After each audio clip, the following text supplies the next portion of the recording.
Good evening, welcome to Turf Moor, Burnley against Birmingham City. This is Pre-match live. We'll be here right up until kick-off, where you can switch over to Clarets Plus for full audio commentary, or you can watch tonight's game by purchasing a match pass for £10, which is available in selected territories around the globe. Simply go to burnleyfc.com/packages. I've got a very special guest with me tonight. Graham Branch is alongside me. Let's have a look at his time at Burnley. Crosses in first time. Oh, Davies. Oh, goal! Hey, Graham Branch.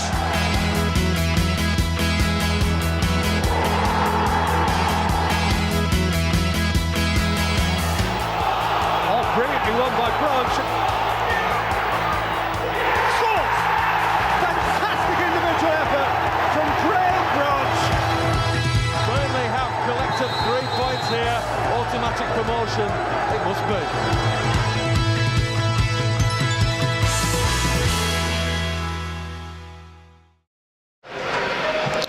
Some great scenes there, Graham, wasn't it? The promotion in 2000 was magnificent. Yeah, it was brilliant. Some very good memories there. Playing with some very good lads as well. You've got to remember, Burnley haven't been outside the top 2 divisions since. Have they? You know, they haven't. It's been great, hasn't it? It has, and it's I think that Stan kind of laid them foundations to kind of for Burnley to do what they're doing now, and.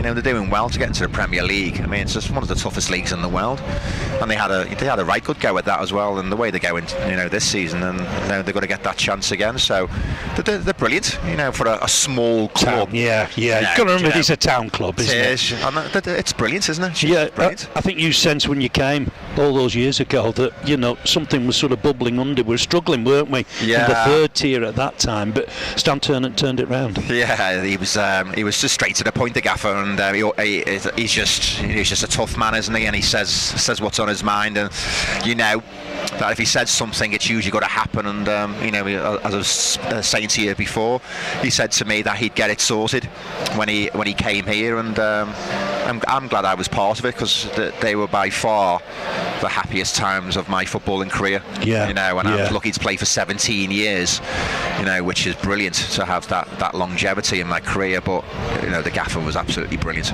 We promised you the Watford goal. I think Adi Akinbay's expected it in the middle, isn't he? Yeah, I think Adi always scores, doesn't he? And I was probably ready for a mouthful off him after the game, but he was all right. I think he was glad I scored. He was a friendly giant, Adi. And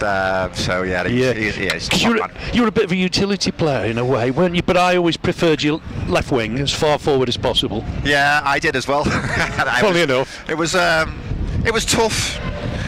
Playing sometimes, because I never knew where I was playing. I mean, even on the Friday before the Saturday game, you never knew where you were playing. And I think at one game here, I played centre forward up with Pates, and then we caused them a lot of problems. And I think someone at the back got injured. Might have been Steve Davis, and I played centre half. Yes, it's mad to play centre forward and centre half. We'll talk about the Grimsby game later when you switch to centre half mid game. Yeah. But I think, because you were a utility player, left back, centre back, left midfield, up front, you could just about play anywhere. Yeah, it gave longevity to my career. Looking back now, I'd want things different. I'd want to know where I was playing, and not many players can play in the variety of positions I played. It's tough. It's a tough ask. We'll pick up on that later, because sometimes there's 9 subs now. Yeah, you don't need somebody on the bench that's going to play in every position. We'll pick up on that a little bit later. Let me just give the team news for today. One change for Burnley from the side that beat Middlesbrough. Anas Sarori, fresh from his World Cup expedition, he's back in for Johan Berg Gudmundsson. So Burnley, Muric in goal, Connor Roberts right back, Ian Matson left back, Taylor Harwood-Bellis, Jordan Bear in the centre, Jack Cork, Josh Cullen in holding roles. Remember, Jack Cork on 9 yellow cards, 1 away from a 2-game ban. Manuel Benson, Josh Brownhill, Anas Sarori behind top scorer Jay Rodriguez. Burnley bench, Bailey Peacock-Farrell, Charlie Taylor, Johan Berg Gudmundsson, Ashley Barnes, Scott Twine, Nathan Teller back after injury, and Darko Cherlinoff. Really strong bench. For the visitors, I thought they were really good at St Andrews. John Ruddy, the former England keeper, keeper in goal. Back three of Dean Sanderson, Mark Roberts, Oston Trustees, American on loan from Arsenal, Christian Bielik, the Polish international, play in front of them. Maxime Collin will play right wing back. Birthday boy Emmanuel Longello at left wing back. Janino Bakuna, Hannibal Medri in the centre. Up front, Troy Deeney, Tatif Chong, the former Manchester United winger. There's no Scott Organ there, top scorer. Neil Hetheridge, Lucas Jutkovic, former Claret of course, Jordan Graham, Jonathan Lecco, Jordan James, Joe Bellingham and Alfie Chang, the Birmingham subs. I mean, the form for Burnley has been excellent, Graham, hasn't it? It's been very good. They're just rolling teams over. Middlesbrough here, you know, I think a lot of teams, they've started to get the fear factor in their game. Teams are scared of them. You know, when they're does that happen in football? Yeah, it does. You know, does the message get round? Yes, it does. I mean, you know, even in your individual battles, let alone your team battles, you know, there's that kind of respect. You know, don't go diving in on certain players. You know, hopefully they'll pass to someone else. You know, and stuff like that. But are you talking as a team? Yeah, there's definitely, and I think Burnley at the moment have got that. Does that become difficult if teams sit back then? They do. I think you know, you're seeing it with, you know, your Premier League teams, you know, and once they lose that kind of invincibility, you get more teams attacking them. Yes. You know, but when you've got it, you know, you've just got to make sure that you keep hold of it, so less teams will attack you. You know. And I do know what you mean. It's a little bit like Burnley have become a Man City of sorts in this division, isn't it? I know that sounds a little bit blasé, but I can see it. I agree with you totally. Last time out in the league, Burnley came from behind to beat Middlesbrough. We've touched on it. Finished Burnley 3, Middlesbrough 1. Let's have a look at the highlights. That is magic from Manuel Benson. Looks for Gudmundsson, he's onside. Can he finish it here, Gudmundsson? Looking to take it on. Saved by the keeper, no flag. Oh, Benson's hooked that inside. Give an opportunity here. Big opportunity, and they've scored. And Watmore has got it. Benson trying to hook it back inside. And Watmore has scored on 49 minutes. Here's Bayer, good from him, hooks it wide for Benson in a bit of space here. Can he run at Giles? Take him on, coming inside Benson, it's it! 1-1! He's made amends! Great finish! Super finish from Benson. It's all square, Burnley 1, Middlesbrough 1. Benson to get a ball in, looking for Rodriguez. Oh, he's gone straight in. That is magic from Manuel Benson. Oh, what a ball in. I don't think anybody's got a touch. And Benson will claim it. Swung in the mix. Oh, he's got in. Who's got the touch there? Howard Bellis has it, I think. I think it's an own goal. It's given to Howard Bellis on the PA, but I think it's gone in off a defender. Yeah. And I think it's Howson, I think. Yeah, I think it's Howson. Here's Jones. Plenty in the middle. Looking for the ball in the middle. Muric didn't get there. It might go into the goal here. But against the bar and away. There's one or two appeals in the Middlesbrough for handball. He's given a penalty for handball. What? Red card for Roberts. Wow, drama here at the end. Did he hit his arm? Didn't even hit him. I don't think he hit his arm. No. I think he's hit the bar. I think he's made the hand movement. I think he's hit the bar. Akpom against Muric. Steady run up. It's it, saved. Saved it. Can I say justice? Muric with the save. Strange old game, that game, wasn't it? Yeah, it was, Graham, you know, it gave the goal away, Benson, really, for the first, and then scored the next two. Sort of made amends and more. Yeah, it's always good to do that. There was it's you know, to rectify a mistake. It's you need to do that, I think, and he's been doing well, hasn't he? So he looks a lively player, left-footed on the right wing. Lively, very lively, yes. You know, they don't want to get one-on-one against him, I suppose. I think when you've got people that lively on the wings and you do get one-on-ones, it's a great outlet, isn't it? And you know, one-on-ones, it's very, very hard to defend against. No matter how good you are to defend, you've got someone that lively who can go inside and outside. You know, you don't know where he's going, and there'd be another test for the full-backs again tonight, I'm sure. The recruitment's been good, hasn't it? To pick up players from Belgian football, perhaps the lower levels of Belgian football. Yeah, it's been brilliant. I mean, some of these who come, you think, oh, you know, what are they going to be like? How are they going to adapt? But they've adapted very well so far. So because we have a laugh about it, we're 16 in the summer.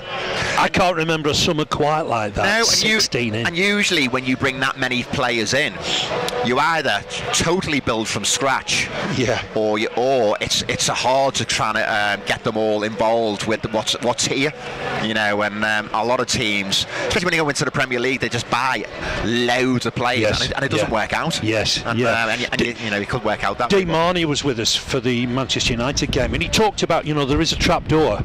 If you get it wrong, you can go the other way. And we've seen sides like Sunderland, go into the third tier. Big time. If you do get it wrong, it's a hard job. I mean, I have quite a lot of conversation with Mickey Mellon, Tranmere manager. Fruity, because I still see him. I had a coffee with him last week, and that side, you know, with your input as a manager, it's a very hard part of being a manager. You know, who you want, how to get them in, and how to make sure that they're right for this club. It's a very hard part. So it's a visualisation almost of how people are going to fit into a jigsaw. Very, very much, and he's done very well, hasn't he, the manager? So yes, he has. Well done to him. As has Mickey Mellon, and his young lads playing for Burnley and doing well. Michael Mellon. He's a good player, isn't he? Yeah, really good to see. These two sides have met before. We're going back to October. It was a 1-1 draw at St Andrews. Let's have a look at the highlights from that game. Johan Berg, Gudmundsson with the goal. What a finish that is! Right hand side, Roberts header back for Brownhill. Men in the middle here, Burnley. Brownhill looking for the ball in. Rodriguez! Oh. It's hit the post, I think. It's hit the post. It's a great effort.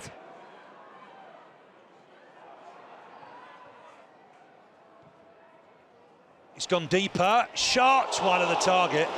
Wow. He picked out a man edge of the box. Hit it first time.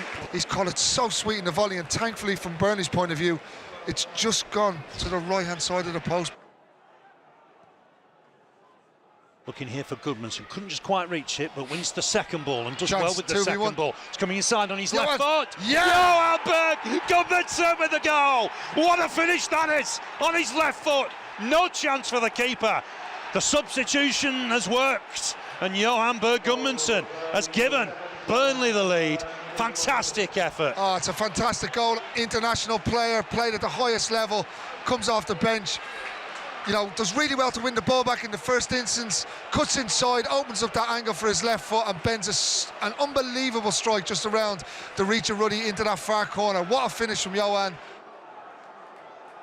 But a long, long way to go yet. Birmingham have nicked the ball here. Forward looking for Hogan. Lays it off. They've got 3 up now. Jutkiewicz screaming for the ball through the middle. He's in the middle. Jutkiewicz got to get there, Burnley. It's in. It's an equaliser. It's Hogan. Hogan with the goal. The lead lasted less than 3 minutes, and Scott Hogan has got the finish.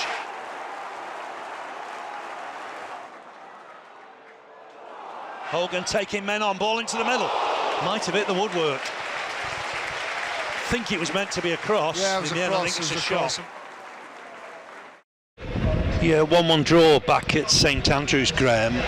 Burnley dealt with a big physical side, but got caught on a counter-attack. Yeah, it looked that way. I think maybe it's going to be a little bit more of the same again today, I'm guessing. I think Troy Deeney up front. The ball's going to be played into him all day, and there are going to be players running off him. And I'm sure, you know, they're going to be playing exactly the same way. Burnley conscious, perhaps the one time they came unstruck was at Bramall Lane against a big, strong Sheffield United side. Some teams just play that way. They're very physical, aren't they? And you know, maybe a little bit route one, maybe, you know, and just always got to be mindful. If you're quite an offensive team, which Burnley are, very quite offensive team. Now, good going forward. They've always got to be very careful what goes back at the other way. You know, everyone getting back into shape, filling holes. You know, getting back in position nice and quick. So I'm sure the manager has got that sorted out. This will be a test, I'm saying. It will be. They're a good side, Birmingham. Yeah, be a good game. Earlier this month, Burnley FC and Burnley FC in the community were proud to show their continued support for Show Racism the Red Card, squad as first team captain Jack Cork, as well as members of the academy and Burnley FC women's squads, attended an anti-racism workshop. 90 young people from local community schools were invited along to the workshop, hosted here at Turf Moor, as they developed their understanding of what racism is, stereotypes and the importance of reporting racism. Let's have a look at the charity's important work.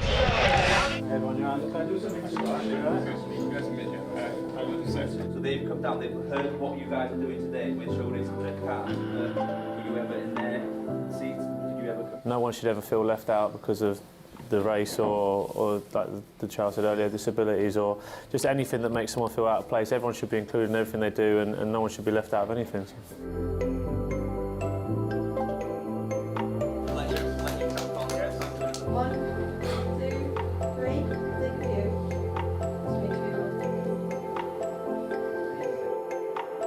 No one's ever actually been directly racist to me in the football world, but I've had friends, teammates who have had incidents where people have been racist to them, and it's a crime, and it's not a good thing at all. It's not acceptable at all.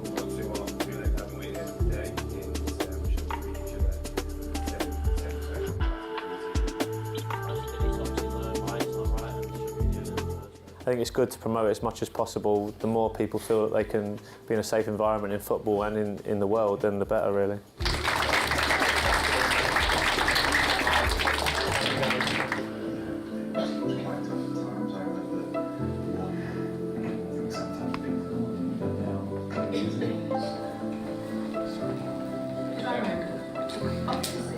I think you should definitely report and tell someone about it, someone close to you, or a teacher or guardian. Because like we said, it can affect your day-to-day life if you don't get it off your chest and don't tell someone.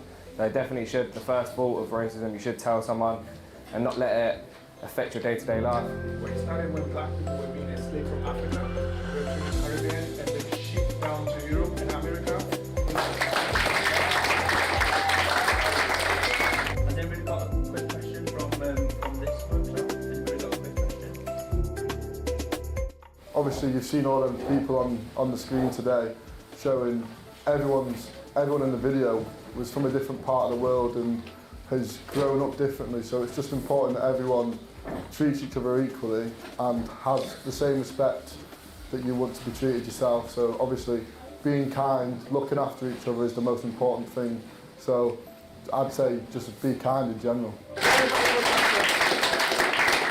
Yes, our goal we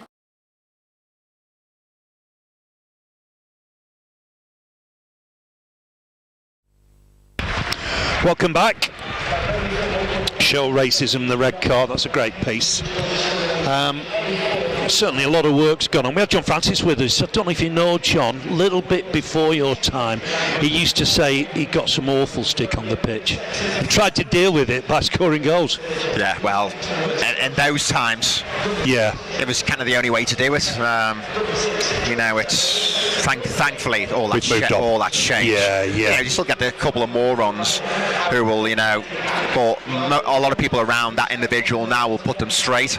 Yeah. So it's different now, because my family's black, yes. heritage. Yeah. So when I was younger, yeah, I had that in school and stuff like that, even though I don't look like a black person. Yes. But I still had that, but thankfully it's changed, and rightly so. And you're working with the kids on the Wirral, and you're getting the message across. Yeah, always. You know, and you have to. Yeah. Because kids need that reinforcement. Yes. You know, every now and then. You know, and say that, you know, it's wrong, and you know, everyone's the same, and we all bleed the same colour. You know, and all that. All the metaphors come out, don't they? But thank God it has changed, because it has. Yeah. Thankfully, it's changed significantly, hasn't it? And long may it continue. Totally. We're looking forward to a good atmosphere here, a full house, aren't we? It's starting to build. You've been back once or twice, haven't you? Yeah. It must be bringing back some real memories. Yeah, it does. I mean, looking at the pitch, you know, it's looking really nice, considering it's probably been raining here all day, because I know it's been raining everywhere else all day. It has. Hard. Yeah. It does. Yeah. It brings back a lot of memories, and you know, some absolutely brilliant memories. And as I said to you before, you know, being here with the lads, Wells, Steve Davis, Coxey, you know, Westy, Glenn Little, Pates, Andy Cook, the other Cookie, Paul Cook. Some great lads there. How good were they? Yeah. What a transformation it was, wasn't it, to get Burnley out that third tier? It was brilliant, mate. Absolutely brilliant. Now then, Burnley played at Old Trafford last week, lost 2-0 in the Carabao Cup. It was a tight affair in the end. Vincent Kompany spoke to the press after that game. Let's have a listen to what he had to say. Well, yeah, we'll have to make use of the squad, but I was able to, and I think it was the same for United. We were able to not having to rotate too many players today, because the amount of days in between the games was actually quite good. I think it was 4 days to this game and another 4 days to the next one, so players recover in that time. But then after that, we'll have to have a look. We've got Birmingham, Stoke, Swansea, all of it within, 48 hours or something, and we'll have to see. But it'll be the same for every team. Is Anas expected? Is he not back in the building yet with you? Is he expected back imminently? No, he was back today, but he was on the wrong seats. Should have been on the bench, but he just came back and had the privilege of being celebrated by millions of people, so we didn't want to deny him that, and he's going back to his normal life now. Perfect, thank you. How much pride do you take in that unbeaten home record, Vinny, and how crucial could that be to achieving your goals this season? I'm not going to go in, I'm not talking about records now. It's look, the main thing for me is but I said it since day one, is and I would have liked to play this game at Turf Moor. I thought it would have been fun, but I want Turf Moor to be different, to feel different, and you're not going to win them all, but I think we have experienced exactly what we wanted to do at home. It's not been the same place and elsewhere, and it's we have to keep it special. Now, the fans have played a big part this season. I just want to get a mention for them tonight. 7,000 fans on a Wednesday night, just days before Christmas. They made some noise tonight, didn't they? Yeah, it was good. It was great, and I think the lads wanted to make him proud. Wish we could have given him a goal, but then in the end, I think we've been living through so many games this season where this is still a standout game. You're going to Old Trafford. You don't get to just show your players. You get to show as well yourself as a club. 7,000 were there and they were loud, and we'll need the same kind of support against Birmingham now. Welcome back, great to hear from Vincent Kompany again. Welcome to those fans joining us on Clarets Plus for audio commentary, and international fans joining us for the live video stream. Pleased to say Graham Branch alongside me for tonight's game. This is Pre-Match Live. We'll be here right up until kick-off, where you can switch over to Clarets Plus for full audio commentary, or you can watch tonight's game by purchasing a match feed for £10, which is available in selected territories around the globe. Simply go to burnleyfc.com/packages. Let me update you with the team news. Fairly straightforward for Burnley. If you go back to the Middlesbrough game, just one change from that starting 11, and Anas Stodouri is back from his World Cup adventure. Morocco go all the way, of course, to the semi-finals. He played in the fourth place playoff final, and he's back with Burnley today. He's in for Gudmundsson. So Burnley with Muric in goal, Roberts, Harwood, Bellis, Bayer, Maatsen at the back, Cork and Cullen in holding roles. A word about Jack Cork: he's on 9 yellow cards, so another yellow card would mean a 2-game ban. Ahead of them, Manuel Benson, Josh Brownhill, Anas Stodouri. Ahead of them, Jay Rodriguez, Burnley's top scorer. The front four, probably Burnley's strongest front four. On the bench, Bailey Peacock-Farrell, Charlie Taylor, Johan Berg Gudmundsson, Ashley Barnes, who scored twice, of course, against Blackburn here, Scott Twine, Nathan Teller back after illness, Darko Cherlinoff. For Birmingham, I was impressed with them at St Andrews. It was 1-1 there. John Ruddy, the former England keeper, in goal.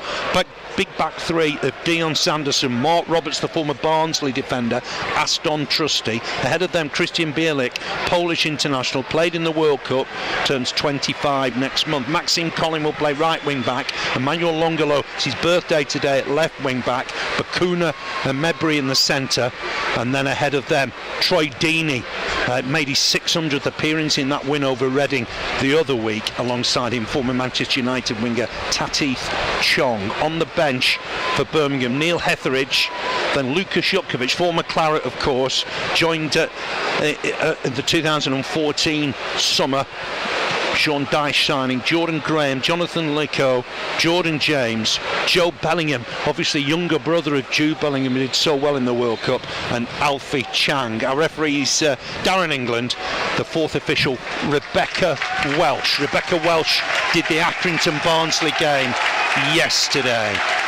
So there's your team news. You're bang up to date. Players have just had a warm-up, and the rain has just got even worse. But already starting to feel a good atmosphere on a cold night, cold, windy night. Graham Branch, as I said, alongside me. Conditions aren't great, Graham. Oh, dear. You'd have loved them. Yeah, for the old slideys, I think. But that's pretty bad down there, isn't it?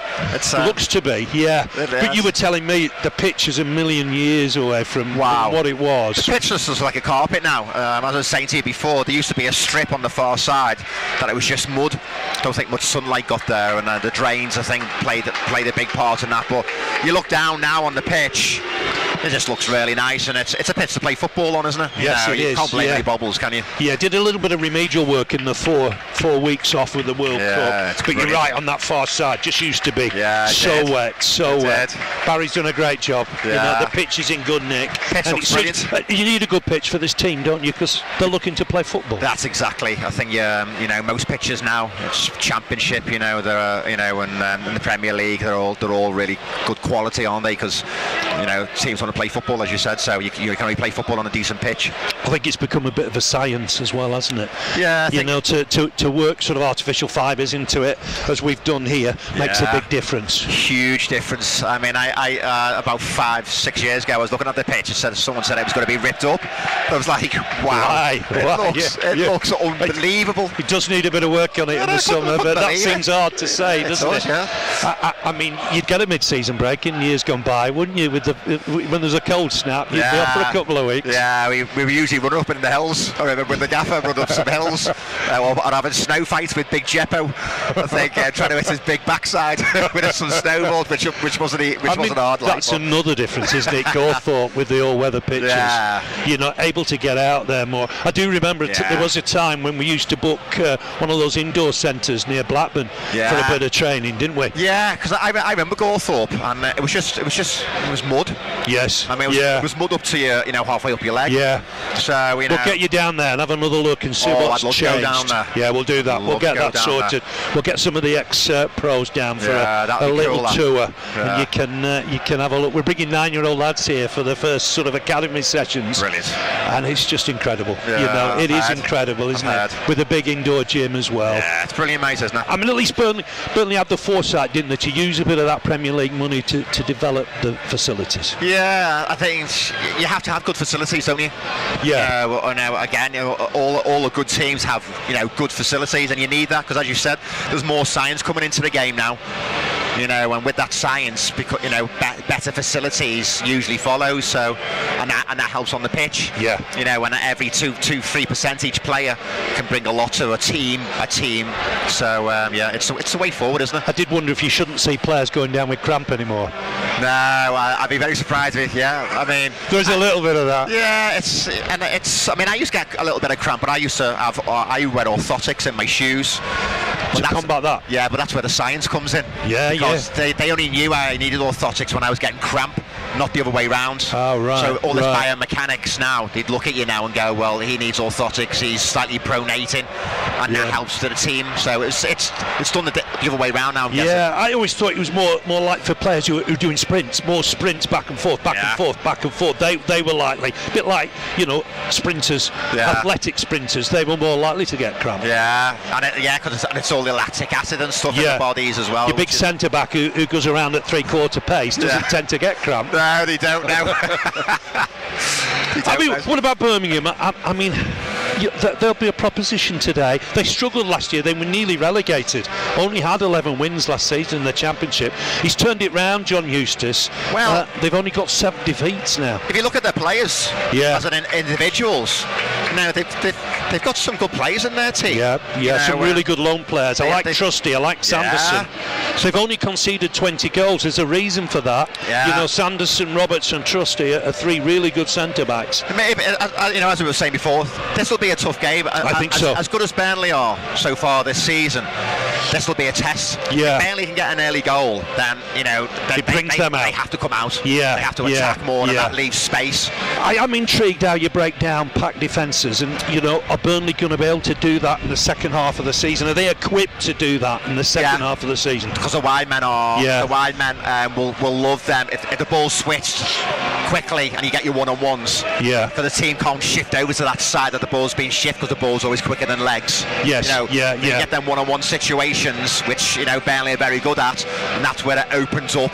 You know, and obviously, if it didn't have the wingers as good as the Burnley are, and that ball gets shifted, it gives a chance for everyone to then to get back over to the side the ball's on. And then they get nice and tight again. But Burnley have good wingers, and that's always a problem. And I've noticed under Company, they are wingers. They are, you know, keeping to the chalk. Whereas perhaps other sides who play 4-2-3-1, quite narrow. they're narrower. If you get width, it stretches and it leaves space in field for runs to go in between people. Whereas if you don't get width, it can stay very narrow. And that's where you find it very hard to break down teams. It's about getting men in the box as well. You've got to have an happy medium, I suppose. If you've got men wide, the ball's coming in, you've got to have men in the box as well. You've got to have good runners in the box. And, you know, and that's where Brownhill comes in, I guess. You know, very good, really good energy. You know, it's but the wingers will cause a lot of problems for sure.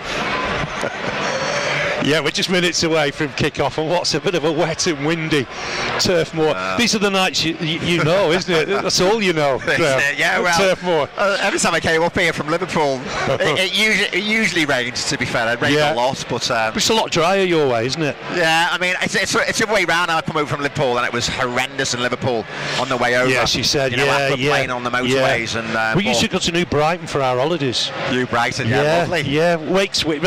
Wakes Week in September. Lovely. And often we went to New Brighton for a week. Yes, I mean, you know, from sort of junior school age. He spent a lot of money down there now. It's changed a lot. It has. Spent a lot of money down there, but that's just down the road. It used to be a little holiday resort. I don't know why, but it died off a little bit, didn't it? They spent a lot of money there recently. So, have they? We'll have a look. They have. We'll have a look. Nice down there. And you're doing a fair bit of work with the lads, aren't the youngsters? Yeah, I still coach all the kids, and thoroughly enjoy it. It's a great passion.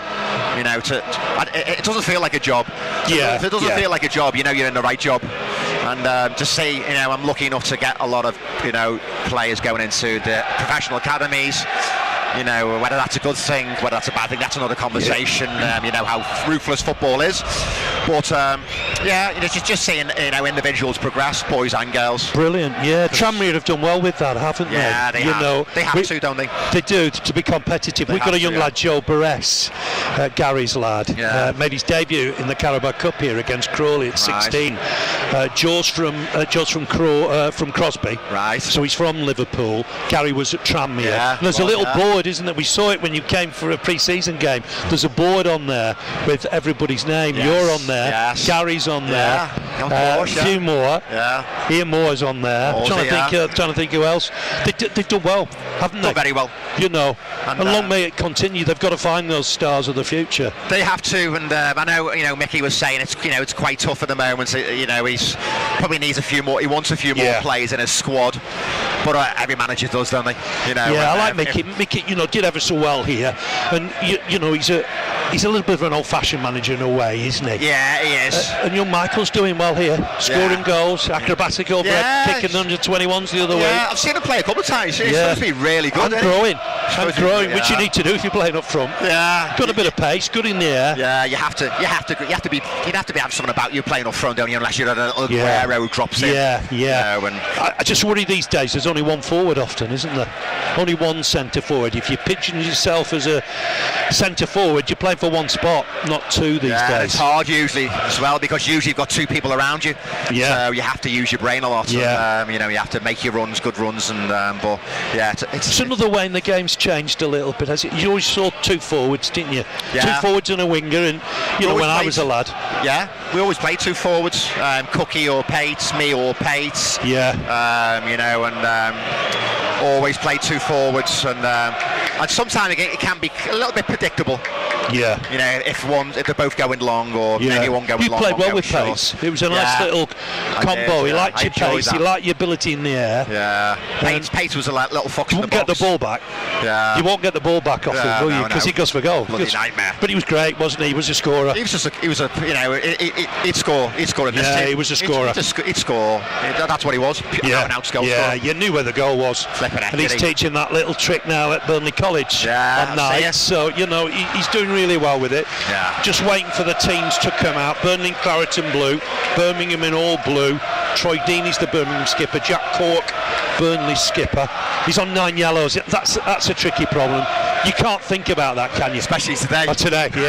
Yeah. Perhaps referees won't appreciate you can mistime it more on a surface like this. You'd hope that a referee kind of might let a few go, as long as they're not reckless because of the conditions. He's got to be sensible, hasn't he? Yeah. He's an experienced ref. You'd hope he'd have that in the back of his mind. Yeah. Let's hope that he stays on 9 after this game as well. So. Yeah. Burnley top, of course. Sheffield United went level on points, on 47 points, with a win over Coventry by 3 goals to 1. Here come the teams now. Let me go through the sides for you. For Burnley, Ado Muric in goal, fresh from that penalty save against Middlesbrough. Connor Roberts at right back, Ian Matson at left back, Taylor Harwood-Bellis, Jordan Bear in the centre, Jack Cork, Josh Cullen in holding roles, ahead of them Manuel Benson, Josh Brownhill, and a return for Anas Sorouri, fresh from Morocco's fantastic World Cup. They got to the semi-finals. Sorouri is a star of the future. Jay Rodriguez, Burnley's top scorer up front. Burnley bench, Bailey Peacock-Farrell, Charlie Taylor, Johan Berg Gudmundsson, Ashley Barnes, Scott Twine, Nathan Teller back after illness, and Darko Cherlinoff. For Birmingham, they've only lost 7 times this season. They've been in a really good vein of form. They could go 5th with a win tonight. John Ruddy, the former England keeper, in goal. Strong back 3 of Dean Sanderson, Mark Roberts, and Austin Trusty on loan from Arsenal. Christian Bielik on loan from Derby will play in a holding role. Maxime Collin right hand side, birthday boy Emmanuel Longello left hand side, Juninho Bakuna and Annabelle Mebri in the centre. Tunisian international Annabelle, look out for him, he's their star player. Tati Chong playing off Troy Deeney, 34 now. Troy Deeney, 140 goals for Watford. He'll be one to look out for tonight. Birmingham bench, Neil Hetheridge, former Claret Lucas Jutkovic, Jordan Graham, Jonathan Lecco, the former West Brom player, Jordan James, Joe Bellingham, younger brother of Jude Bellingham, such a star in the World Cup, and Alfie Chang.